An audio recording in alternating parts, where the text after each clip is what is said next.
Nah, fokus kita hari ini bagaimana cara mengemas video secara menarik. Maka oleh karena itu, judul materi hari ini kita digitalisasi PAUD HI melalui seni videografi. Ya, seni videografi ini akan menuntun Bapak Ibu bagaimana membuat video yang bagus dan yang benar. Saya melihat video-video kiriman dari orang tua itu masih dibuat apa kadarnya. Dari segi tata letak, dari sisi teknik pengambilan gambar masih belum sesuai dengan kaidah-kaidah yang seharusnya di dalam dunia videografi. Nah, ayah bunda sekalian, bahwa di dalam membuat video itu ada dua aspek yang harus diperhatikan, yaitu aspek esensi dan aspek estetika. Esensi di sini adalah pemilihan materi. Kita memilih materi-materi yang sesuai. Jika materinya itu panjang, kita bisa membuat sesuatu lebih mengerucut, lebih berfokus. Karena nanti video yang akan kita buat juga nggak terlalu panjang, antara 1 hingga 2 menit saja gitu kan. Kemudian kita juga harus melihat target audiensnya. Ini targetnya apakah ditujukan nanti khusus siswa atau untuk gurunya atau untuk orang tua atau untuk masyarakat yang lain. Tentunya pendekatannya juga berbeda. Juga esensi terkait dengan pedagogical knowledge content, bagaimana kita menyampaikan sesuatu dari sudut ilmu keguruan itu bisa mudah dicerna oleh masyarakat. Dan aspek yang berikutnya adalah aspek estetika, keindahan. Orang akan senang ketika melihat video itu dikemas dengan baik. Walaupun materinya sama antara A dan B, tapi kalau B mengemasnya dengan apik, ada entah itu model animasi atau ada permainan-permainan yang lain, tentunya orang akan senang melihat video dengan memiliki estetika nilai seni yang tinggi. Nah, untuk estetika ini maka hal yang harus diperhatikan adalah rekaman video. Kualitas rekaman video harus bagaimana nanti, teknik pengambilan gambarnya, teknik pencahayaannya, posisi video yang seharusnya bagaimana ya, itu juga harus diperhatikan. Kemudian pemilihan aset, audio, gambar, dan teks, teman-teman bisa buat sendiri, juga bisa ambil dari Google ya, dan tentunya harus disimak ya, harus diperhatikan terkait dengan karya hak cipta ya. Ada beberapa audio yang memiliki hak cipta, nanti ketika kita upload ke YouTube akan dianggap melanggar dan biasanya langsung dihapus oleh YouTube. Kemudian di dalam estetika juga yang perlu diperhatikan adalah editing. Nah, kita nanti akan belajar mengedit ya Bunda ya. Tadi malam sudah saya berikan salah satu aplikasi untuk mengedit video, untuk membuat video. Tentunya ada aplikasi-aplikasi yang lain selain yang saya share di tadi malam. Mungkin nanti ada yang menggunakan KineMaster, monggo. Nanti ada yang menggunakan Filmora, silakan. Ada yang menggunakan video-video yang lain, monggo. Nah, yang perlu diperhatikan di dalam membuat video adalah durasi. Mungkin kita sering mendapat video-video pendek, snack video, TikTok, macam-macam. Kalau kita lihat durasinya rata-rata 1 menit. Nah, itulah video yang populer di YouTube juga demikian ya. Durasi rata-rata dari 10 video terpopuler di YouTube hanya 4,20 detik. Ya, 4 menit 20 detik. Ya. Video populer terlama ini 9 menit 15 detik dan tersingkat hanya 42 detik. Ya, ini ternyata pemirsa kalau melihat video itu terlalu lama itu bosan, sehingga dari penelitian maka kita nanti di dalam workshop ini juga teman-teman harus memperhatikan durasi. Nah, sekarang bagaimana kita memulai membuat video. Bagaimana kita membuat video dengan perangkat yang seadanya ya. Dengan handphone pun bisa menjadi sesuatu yang bagus. Pertama tadi yang harus diperhatikan adalah target audiensnya. Nah, kalau kita melihat tahapan-tahapan pembuatan video, kita bagi menjadi 3 kelompok: praproduksi, produksi, dan pasca produksi. Nah, praproduksi ini terkait dengan perencanaan, ide apa yang akan kita kemukakan di dalam materi tersebut. Nah, ide itu nanti dituangkan ke dalam sinopsis, dituangkan ke dalam treatment, dan dituangkan secara lengkap ke dalam naskah sehingga tim-tim yang ada di sana mengetahui apa yang harus dilakukan oleh kameramen, apa yang dilakukan oleh editor, itu bisa dipahami sangat mungkin ketika itu ada naskahnya, ada blueprintnya. Kalau kita ngajar boleh jadi RPPH, ya RPP-nya ya. Kemudian setelah naskahnya udah jadi, maka dilakukan langkah produksi, yaitu membuat video, kita melakukan shooting, pengambilan gambar. Pengambilan gambar itu bisa indoor maupun outdoor, bisa teknik green screen atau alami, bisa teknik layar, kerekam layar ya, atau teknik-teknik yang lain. Itu masuk di tahapan produksi. Nah, kemudian kita langkah terakhir adalah pasca produksi. Pasca produksi ini terkait dengan mengolah video yang sudah disyuting ke lapangan ya. Kita kemas demikian rupa, kita potong bagian yang jelek, kita urutkan tadi yang tadinya tidak urut menjadi sekuen urutan yang benar dengan melalui aplikasi editing video. Ya. Ya, langkah-langkah tadi sudah saya jelaskan, ada identifikasi sasaran dan topik. Nanti topik-topik yang Ayah Bunda pilih yaitu terkait dengan sosialisasi PAUD HI. Bahannya bisa dari Pepres yang tadi sudah di-share di grup WA, atau mungkin teman-teman punya bahan yang lain terkait dengan itu, atau mungkin teman-teman juga punya best practice ya, sudah melaksanakan salah satu layanan atau semua layanan, punya videonya, punya dokumentasikan, dijadikan video dan dikirim untuk kegiatan ini nanti ya, diedit sedemikian rupa juga bisa. Kemudian untuk sinopsis, treatment, dan naskah video nanti bisa dipelajari lebih lanjut. Nanti kita langkah lewati saja karena untuk membuat naskah ini lama ya. Nah, itu free memory aja, kita next lagi. Oh. Next, lanjut. Oke, ini sebagai contoh saja. Ini sebagai contoh saja bahwa naskah video bisa dibuat model seperti ini. Ya, halo, ada yang. Oke. Ini adalah contoh naskah video. Nanti teman-teman bisa adopsi. Ada juga modelnya lebih lengkap dari ini, silakan ya. Ada yang bentuk tabel, ada yang tabelnya 4 kolom, 3 kolom.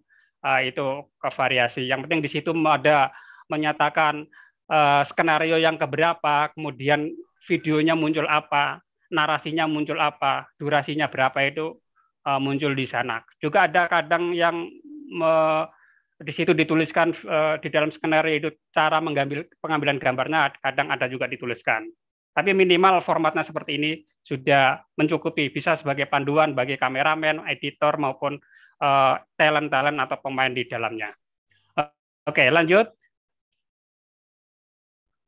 Nah, di dalam proses berikutnya yaitu proses produksi. Kalau tadi katakanlah naskah sudah dibuat, blueprintnya sudah dibuat sedemikian rupa, maka kita siap produksi. Apakah produksinya indoor seperti ini dengan green screen ya, atau outdoor tanpa green screen, tidak apa-apa. Nah, yang perlu diperhatikan adalah teknik pengambilan gambar. Ya, di dalam teknik pengambilan gambar, di seni videografi ada 3 kelompok, teman-teman ya. Ada kamera angle, ada frame size, ada moving. Ya. Jadi kita lihat ada 3 hal ya, sudut kamera angle, kemudian framing atau bidangnya, dan yang ketiga adalah gerakan kamera. Bagaimana kamera bergerak itu juga ada aturan mainnya yang benar supaya tidak jumping, tidak seperti tsunami seperti itu. Nah, kita coba kupas satu persatu. Bagaimana kamera angle yang biasa kita gunakan. Tentunya setiap angle, setiap sudut pandang memiliki motivasi tersendiri. Ya. Apakah itu nanti dibidik dari atas, dibidik lurus, atau dibidik dari bawah, ini memiliki motivasi sendiri dari kesan yang ditimbulkan.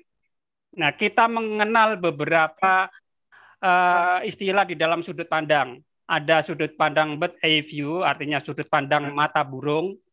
Kemudian ada high angle, tinggi ya, kemudian ada low biasa, dan levelnya paling bawah itu strike angle, itu yang lurus. Lanjut. Oke, kita akan masuk di dari sudut pandang bird eye view, yaitu sudut pandang dari atas. Ini teknologinya sekarang juga sudah terjangkau. Teman-teman bisa menggunakan apa itu drone yang harganya juga sekarang terjangkau, ada yang di bawah 1 juta, ada yang di atas 10 juta. Kalau dulu memang harus menggunakan teknologi militer, ya harus helikopter sangat tinggi, sekarang sudah mudah dengan teknik ini. Mungkin akan supaya menimbulkan kesan yang bagus seluruh lembaganya di syuting dari atas. Ini istilahnya view. Lanjut kita ke sudut pandang yang lain. High angel. High angel ini tidak perlu alat khusus, mungkin cukup dengan tongkat stick yang kita miliki, atau kita memanjat objek-objek yang lebih tinggi, ya dengan kursi atau apa, untuk menimbulkan sudut pandang high angel. Ini biasanya teknik ini digunakan untuk mengkerdilkan pemain, ya, membuat seseorang itu merasa kerdil, merasa terancam. Ini diambil dari bawah, seperti itu. Kemudian lanjut lagi. Kita lanjut. Yang berikutnya adalah low angle, yaitu sudut pengambilan dari bawah. Kita agak sedikit jongkok, ya. Tujuannya ini menimbulkan kesan berkuasa, menimbulkan kesan wah, ya, menimbulkan kesan yang dominan dari objek yang kita bidik dari bawah, ya, super powernya lebih kelihatan. Seperti itu tujuan dari sudut pandang ini. Kemudian yang berikutnya ada ya eye level, yaitu lurus sederajat dengan pandangan mata kita. Kita tidak perlu manjat, kita tidak perlu jongkok, ya, lurus saja. Ini ya di dalam video-video untuk sosialisasi maupun pembelajaran kita biasanya menggunakan yang teknik ini saja. Lanjut. Nah, kadang juga ada yang menggunakan teknik frog eyes ini, ya, sampai merunduk ke bawah itu. Ini menimbulkan kesan yang lebih dramatis lagi. Objek yang dibidik itu lebih terkesan raksasa, yang memiliki kekuatan power yang berlebihan, seperti itu kesannya, ya. Oke, lanjut. Oke, sekarang bidang gambarnya. Ya. Kalau yang tadi sudut pandangnya apakah di atas, lurus atau di bawah, kalau yang ini bidang gambarnya. Kenapa nih, ayo? Ya. Oke, mohon di mute dulu, ya. Jadi bidang atau objek yang kita bidik itu tentunya harus bervariasi, ya, tidak monoton. Apa saja yang ada dalam istilah-istilah videografi di sini, bisa di next lagi. Oke. Nah, kita lihat gambar sosok tubuh manusia. Tubuh manusia ini kalau kita bidik bagian apanya itu beda lagi, ya. Ada yang namanya ECU, extreme close up. Di next lagi. Oke. Kita akan membidik bagian tertentu. Kemudian ada very close up. Ini frame-nya juga beda lagi, ya. Big close up, ada medium close up, ada nil close up, dan selanjutnya. Bisa di next lagi untuk lebih detailnya. Oke, kita lihat di extreme close up ini kita bisa mengambil bagian-bagian tertentu, entah itu matanya saja, telinganya saja. Misalnya kita ingin membuat mensosialisasikan tentang apa, katakanlah ornamen-ornamen tertentu, kita bidik dengan dekat. Ini namanya extreme close up.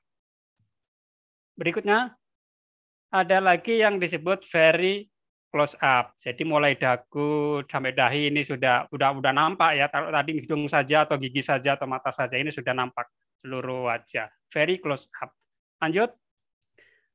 Kemudian ada big close up. Ini juga bidangnya lebih luas lagi, ya, udah dagu ke bawah, juga ada jarak dengan rambut. Lanjut lagi. Close up sudah sampai di dada ke atas. Biasanya kita diminta foto-foto close up itu, ya, seperti segini ukurannya, ya. Ini close up. Lanjut. Kemudian ada medium close up, ya. Ini juga sama, ya, agak ke bawah sedikit sampai ke atas. Lanjut lagi. Kemudian medium shot. Medium shot ini juga biasanya digunakan untuk membuat video-video sosialisasi, ya. Baik itu untuk pembelajaran, untuk edukasi yang lain. Kemudian Kita lanjut dengan yang medium long shot. Ini biasanya digunakan untuk reporter-reporter ya. Ketika melakukan reportasi di lapangan, biasanya bidang gambar yang dibidik sudah setinggi itu ya. Naik lagi, lanjut. Oke, kemudian full shot ya, dari kaki ujung sampai atas terlihat ya, ini full shot. Lanjut. Kemudian ada yang disebut dengan very long shot, yaitu untuk memperlihatkan environment, lingkungan yang di belakangnya itu ada apa, lingkungan yang bagus, pemandangan yang bagus. Ini kita ambil dengan very long shot. Oke, next, lanjut. Kemudian ada juga yang disebut dengan extreme long shot. Jadi nyaris objeknya, nyaris manusia yang ada di sana tidak terlihat. Nggak masalah, karena yang kita ingin tonjolkan adalah view suasana pemandangan yang bagus di situ. Oke, itu tadi terkait dengan bidang yang kita bidik. Sekarang kita masuk dengan gerakan kamera. Nah, ya Bunda, di dalam menggerakkan kamera ini juga harus diperhatikan tata caranya sehingga hasilnya juga lebih halus. Boleh nanti menggunakan perangkat tambahan seperti gimbal atau stabilizer atau perangkat yang lain. Nah, di dalam gerakan kamera ini ada beberapa kaidah atau aturan main yang harus kita pahami. Yang pertama adalah zooming, ada panning, ada titling, ada dolly, ada tracking, ada crop, ya, ada traveling crane dan drone. Nah, apa itu? Kita coba kupas satu persatu. Yang pertama adalah zooming. Kita tekan next lagi. Mbak, belajar anu, Mbak. Oke, buat saya video dulu. Oke, betul. Kita akan belajar membuat video untuk sosialisasi PAUD HI ya. Oke, kita masuk ke teknik zooming. Jadi teknik zooming ini sebetulnya yang digerakkan adalah optik lensanya ya. Kalau di HP mungkin bisa digeser atas bawah itu. Tapi kalau dengan HP ini tidak recommended ya.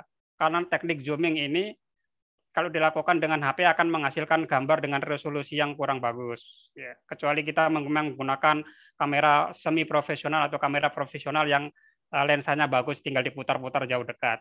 Kalau dengan kamera yang standar, yang apa adanya kita punya HP, lebih baik kita yang mendekat, bukan memainkan optik di zoom-nya ini. Ya. Kemudian next lagi.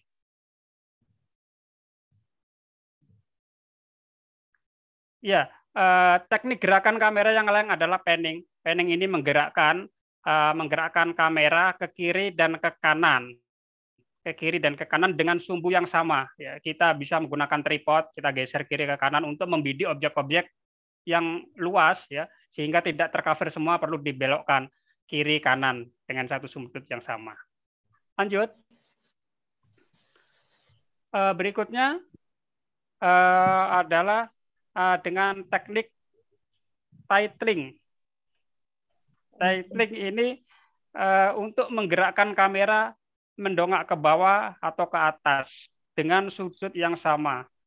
Ya, mungkin kita ingin membuat dokumentasi tentang upacara bendera yang benderanya kita ikuti dari bawah atau ke atas. Ya, dengan teknik ini biasanya kita lakukan dengan lagu Indonesia Raya dari bawah sampai selesai. Sampai ke atas. Teknik ini nanti bisa digunakan. Ya. Kemudian gerakan yang lain adalah gerakan dolly atau tracking. Nah, gerakan dolly atau tracking ini fungsinya kurang lebih sama dengan zooming tadi. Nah, untuk yang kita menggunakan kamera HP, lebih rekomendasi menggunakan yang teknik dolly ini. Jadi kamera kita dekatkan, kamera kita berjalan ke depan, mendekati objek, atau kita mundur menjauhi objek. Ini supaya tidak goyang tentunya perlu alat tambahan seperti gimbal atau stabilizer yang lain. Juga sama dengan ini, crop dan left ini ya. Kalau yang tadi, kalau yang panning itu menolehkan kiri ke kanan dengan sumbu yang sama, kalau ini enggak, ini kameranya yang bergerak. Ke kiri ke kanan ya. Ke kiri ke kanan, kalau di dunia sinematografi ya menggunakan reel biasanya ya. Kita bisa menggunakan perangkat handphone saja, yang penting kita gerakannya halus, Insya Allah hasilnya juga tetap bagus dengan teknik ini. Kita berjalan ke kiri dan ke kanan untuk membidik atau menyisir objek-objek. Oke, next.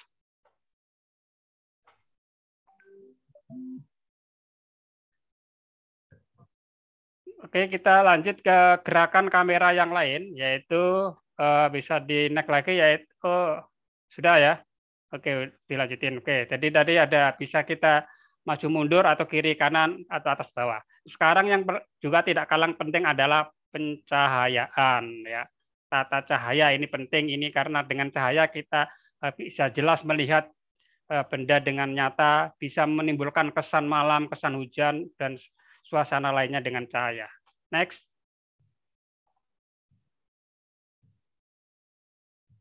Konsep tata cahaya yang perlu kita ketahui ya, ada beberapa fungsi dasar. Pertama, cahaya fungsinya untuk penerangan, menerangi objek-objek yang ada. Kemudian cahaya bisa sebagai menimbulkan kesan dimensi. Ini seolah-olah dimensinya lebih tebal ya, lebih tipis, membentuk dimensi 3 itu bisa dimainkan dengan cahaya. Cahaya juga berfungsi sebagai pemilih. Katakan nanti ada di dalam ruangan itu ada beberapa objek, ada beberapa orang, kita bisa memilih aktor utama dengan cahaya tersebut disorot, berarti itulah yang menjadi fokus highlight daripada video tersebut. Naik lagi.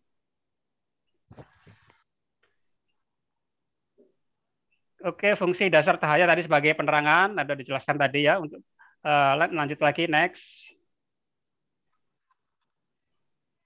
Fungsi yang lain yaitu sebagai dimensi.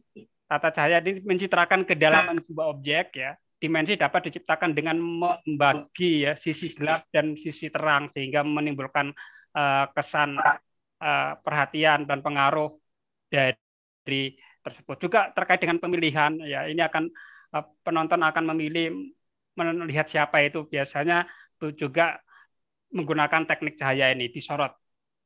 Siapa yang sedang bicara langsung disorot seperti itu. Oke, lanjut. Nah, tentunya di dalam pencahayaannya ada prinsip yang harus diperhatikan, yaitu ada cahaya kunci, ada cahaya pengisi, dan ada cahaya back atau belakang, yaitu fill light, dan backlight. Apa ini?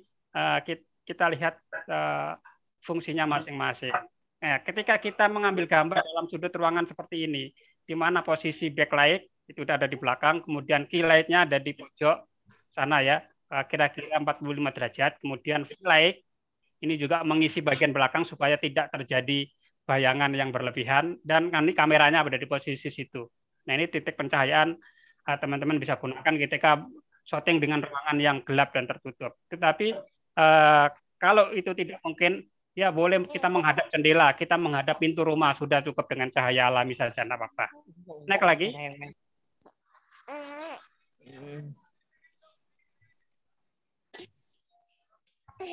Oke, lanjut, naik lagi ya. Ini masih oke. Nah, tadi kilat tadi fungsinya ini sebagai cahaya utama, sebagai cahaya yang kuat, ya biasanya membentuk sudut 45 derajat. Ya, dari objek yang kita bidik tadi. Lanjut lagi. Dan memang di sini cahayanya pilih lampu yang paling terang di antara yang ada nanti, karena ini sebagai cahaya utama.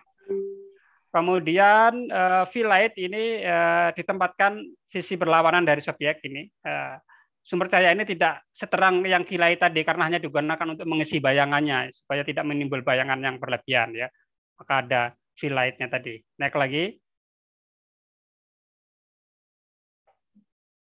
Kemudian backlight ini ditempatkan di bagian belakang ya, dari subjek dan digunakan untuk pencahayaan subjek dari belakang ya, supaya ini menimbulkan kesan yang lebih realistik. Lanjut.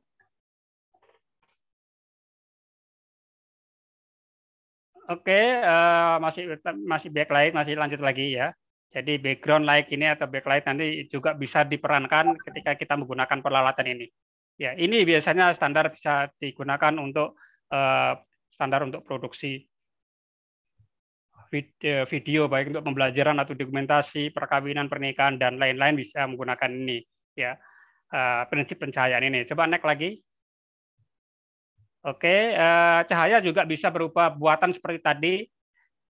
kita bisa menggunakan cahaya alam saja ya, dengan jendela yang terbuka tadi, pintu yang terbuka tadi ya. Naik lagi. Jangan sampai kita membelakangi jendela atau membelakangi pintu, nanti timbul backlight ya. Jadi arahkan komputer kita menghadap cahaya. Nah, sekarang kita masuk pasca produksi. Jadi setelah kita shooting dengan memperhatikan tadi gerakan kamera, dengan memperhatikan bidang yang dibidik, dengan memperhatikan pencahayaan, sudah di shooting udah bagus, maka hasil shootingnya tersebut kita edit, kita copy ke dalam komputer, kita edit dengan aplikasi-aplikasi yang bisa kita gunakan di sana. Dan di dalam pasca produksi ada beberapa persiapan yang dilakukan, yaitu bagaimana kita menyiapkan aset-aset yang kita bisa produksi sendiri, kita ambil dari internet atau yang lain ya. Menyiapkan openingnya, bagaimana kita membuat audio narasinya, background sound-nya, kemudian menginsert tulisan ya, mengatur volume dan lain-lain. Ini bagian dari pasca produksi. Nanti kita akan coba praktekkan, kita demokan pada hari ini.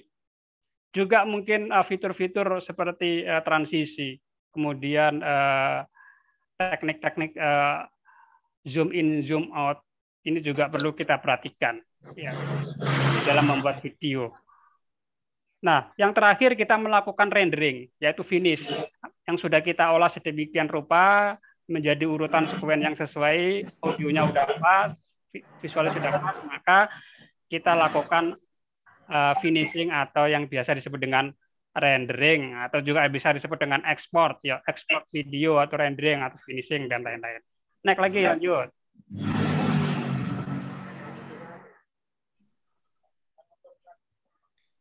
Ini juga tambahan tip dan trik ya, pemilihan aset. Gunakan aset dengan gambar yang PNG ya. Gambar PNG ini bisa dilakukan melalui Photoshop, bisa melakukan secara online, remove BG, bisa dengan PowerPoint.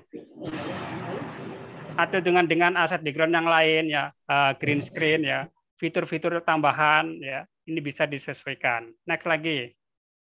Termasuk di dalamnya transisi.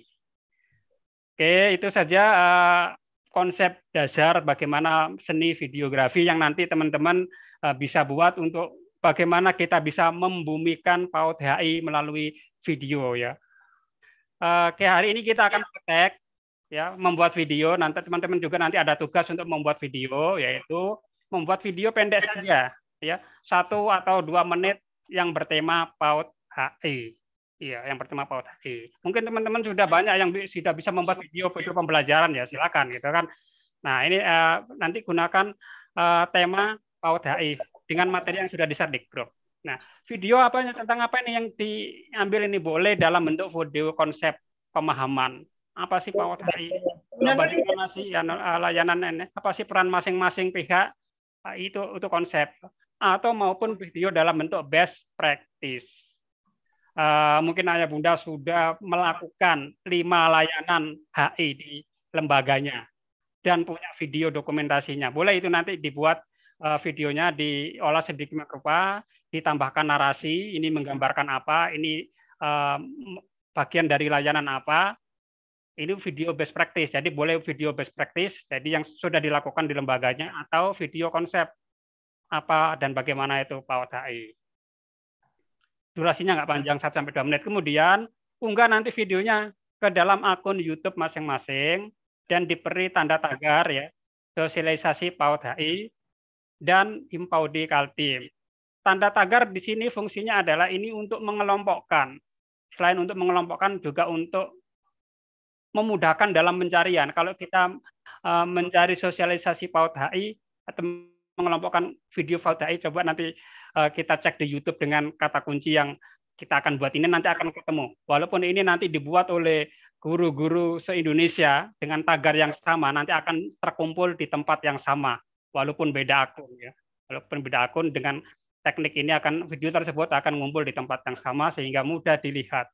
Dan nanti bisa teman-teman bisa lihat punya masing-masing yang lain ya. Kemudian kirim link YouTube video tersebut di kantong tugas yang disediakan. Nanti kita berikan kantong tugasnya ya. Karena waktu mengerjakannya juga kita kasih tenggang waktu hingga 1 minggu setelah kegiatan ini ya. Jadi 1 minggu setelah kegiatan ini boleh dirancang video dengan durasi pendek aja 1 atau 2 menit. Nah, nanti peserta yang menyelesaikan tugas ini akan mendapatkan sertifikat seminar dan workshop 32 JP. Untuk yang menyelesaikan tugas, yang tidak menyelesaikan tugas mungkin sibuk atau yang lain, tetap mendapatkan sertifikat, tapi sertifikat seminar. Jadi ada 2 nanti sertifikat seminar dan sertifikat workshop. Yang sertifikat seminar yang tidak mengumpulkan tetap dapat. Yang mengumpulkan tugas ada tambahan, yaitu sertifikat seminar dan workshop, ada JP-nya 32 JP. Dan nanti hasil karya terbaik insya Allah juga akan kami berikan door prize 1 buah printer dari Epson. Jadi nanti besok akan diundi printer untuk teman-teman yang beruntung. Ya, teman-teman yang beruntung itu berarti bukan yang terbaik, ya diundi, ya itu insya Allah besok diundi secara acak dengan sistem kami akan mendapatkan hadiah printer. Tapi untuk yang pemilihan peserta terbaik tentunya kita koreksi dulu, lihat dulu 1 minggu ke depan. Itu saja untuk hari ini paparan konsepnya. Sebelum kita masuk praktek, apakah kita tanya jawab dulu baru masuk praktek atau lanjut praktek? Saya serahkan ke moderator Bu Ani.